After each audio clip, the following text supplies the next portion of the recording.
Today, we're diving deep into a period where ambition and intrigue clung to South America like, well, you've probably heard the phrase like a thick fog, right? And these sources you've dug up, they paint a picture of a Britain ready to completely rewrite South America's destiny. We're talking potential invasions, secret alliances, enough what ifs to make your head spin. Expert speaker, ready to untangle this historical mystery. Absolutely. We're peering into a pivotal moment, and not just for South America, but for the whole world, really. Imagine a world where Britain goes all in on dismantling Spain's empire in South America. That's the glimpse these sources offer. It all starts with whispers, right? Sir John Cox Hipsley, a Brit swimming in the sea of European politics, sounds like the kind of guy who knew everyone's secrets. Oh, he definitely had his finger on the pulse. Years he spent in Rome building connections with all the right people. And the timing. Couldn't have been better, bumping into those disgruntled Spanish Jesuits who'd been, shall we say, encouraged to leave Spain's South American colonies. Talk about being in the right place at the right time. I bet those Jesuits had some stories, especially when it came to, say, Spain's vulnerabilities in the region. Oh, they were practically overflowing with inside information, particularly about those treacherous Andean mountain passes. And this wasn't just gossip over tea.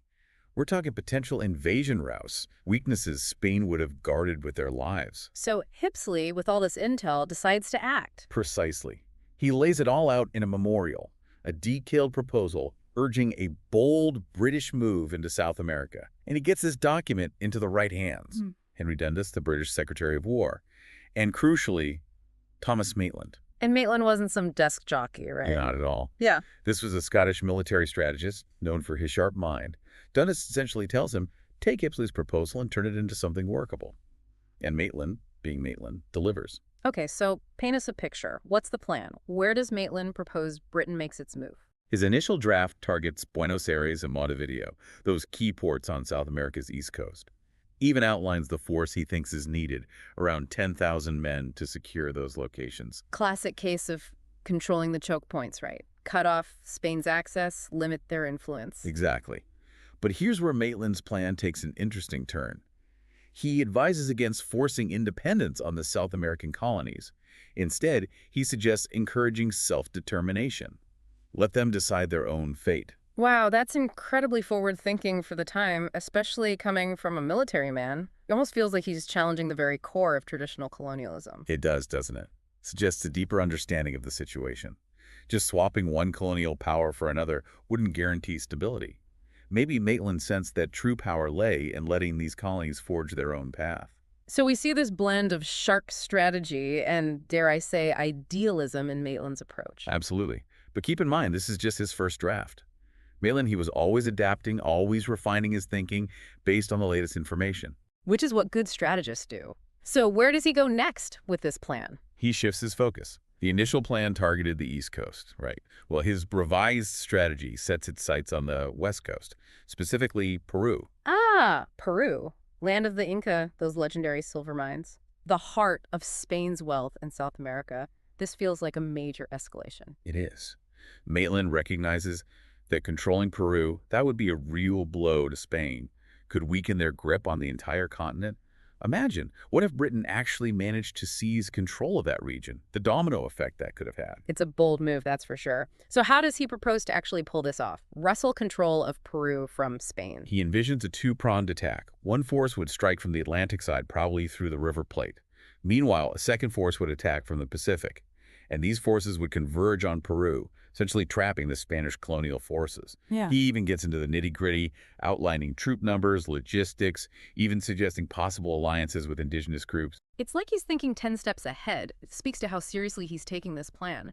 But even with all that meticulous planning, those Andean crossings, the constant threat of tropical diseases, those are some formidable obstacles. Makes you wonder about the level of support such an ambitious, not to mention potentially expensive, operation would have back home. And that support, or the lack of it, well, that's going to be a deciding factor in the fate of these plans. Don't forget Dundas, with the backing of Prime Minister William Pitt, they're the ones who initially greenlit Maitland's work. Right, William Pitt the Younger. A major player in British politics. But early 19th century Europe, talk about a whirlwind of change. What happens next? Yeah, European politics, talk about a roller coaster. Yeah. And in 1801, Pitt's forced to resign. All of a sudden, Maitland's carefully laid plans, well, They're essentially put on ice. So all that strategizing, all that potential for a completely different South America, it just fizzles out. Not quite. See, Maitland's plans might have been shelved, but that idea of challenging Spain and South America, that fire was still smoldering in British minds. And that's where our next character strides onto the stage. Sir Homeriggs Popham. Now, there's a name that gets history buffs buzzing. Bit of a wild card, wasn't he? That's one way to put it.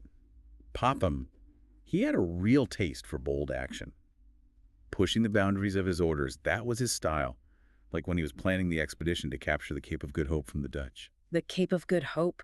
Talk about a strategic prize, controlling those vital sea routes to India. Exactly. Now put yourself in Popham's shoes. You've just seized this hugely valuable territory. What do you do next? Knowing Popham, he doesn't exactly sit around twiddling his thumbs, does he? You know it. Instead of waiting for instructions, Popham decides, all on his own, that South America is ripe for the taking. Remember those plans he'd been cooking up with Francisco de Miranda, that Venezuelan revolutionary? It's like destiny, right? All the pieces falling into place, even if they weren't meant to. You could say that. So, without a peep of official authorization from London, Popham sets sail for South America in 1806. Joins forces with William Carr Beresford, and together they lead a British force to capture Buenos Aires. He basically launches a full-scale invasion without getting there. Okay, classic Popham. Talk about audacity. Bold move, for sure. Driven by ambition, I'd say. Yeah. A belief that he could force Britain's hand in South America. Hmm? And at first, it looked like he might actually get away with it.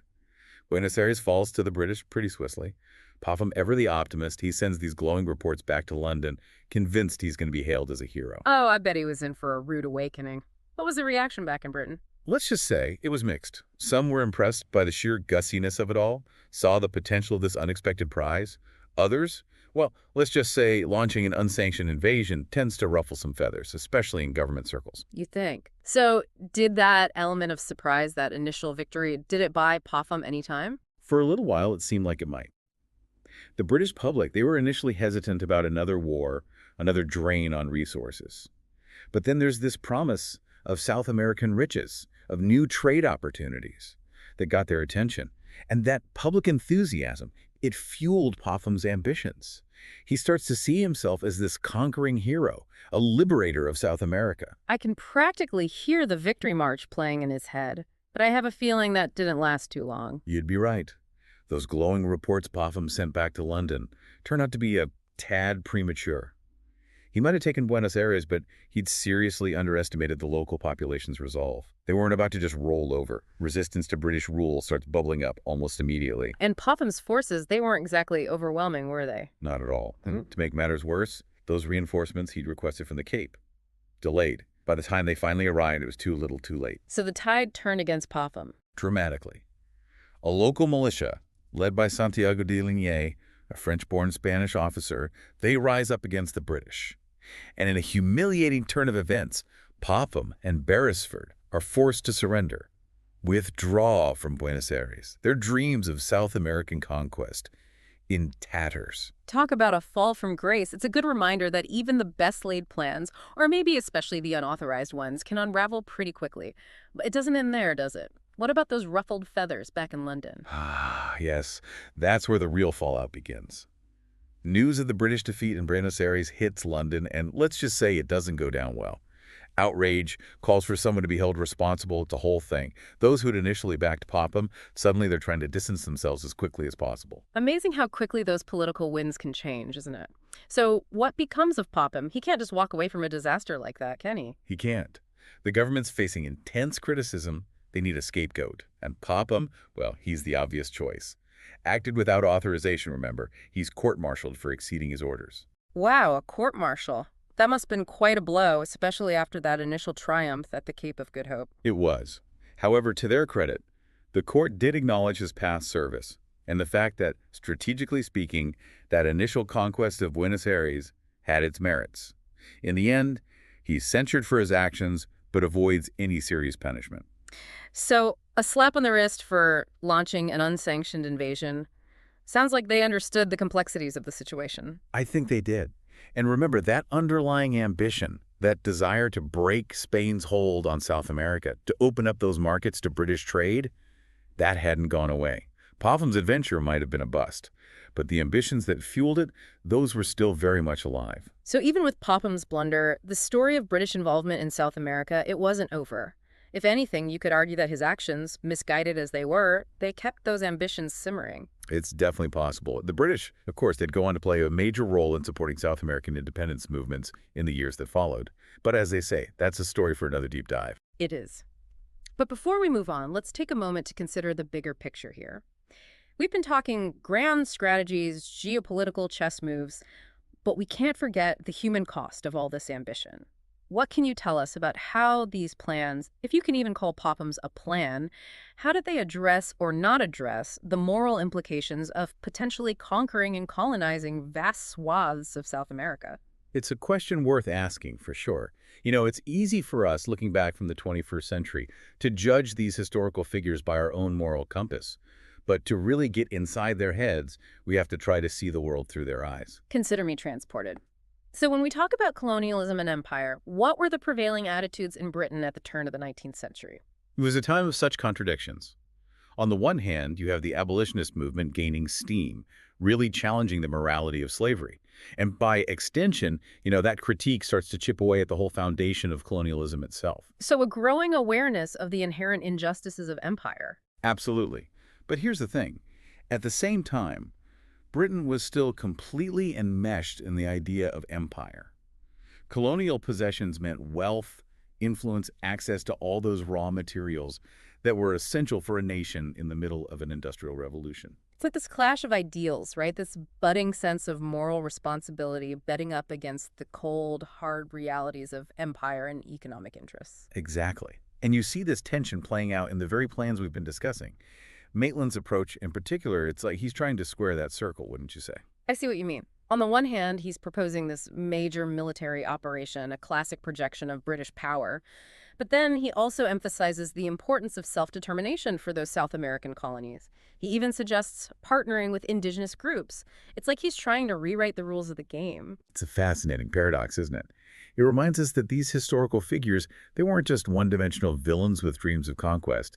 They were products of their time, grappling with these evolving ideas about morality, about empire, about what it meant to act in their nation's best interest. It reminds us that history isn't black and white. It's messy, it's complicated, full of contradictions, and that's what makes these deep dives so fascinating. So, as we stand here on this historical precipice with all these grand plans for South America ultimately unrealized, what's the key takeaway for our listeners? What can we learn from this almost reshaping of a continent? I think the biggest lesson here is recognizing that history isn't some predetermined path. It's shaped by a million different things. Yeah. Individual choices, unforeseen events, and yes, even missed opportunities. What if Pitt hadn't been forced to resign? What if Popham had resisted the urge to go rogue? These what-if questions, they're not just for fun.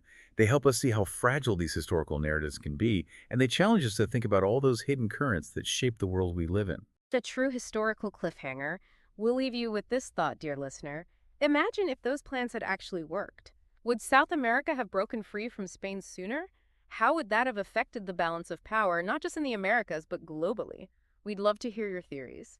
This is The Deep Dive, signing off until our next adventure into the depths of information.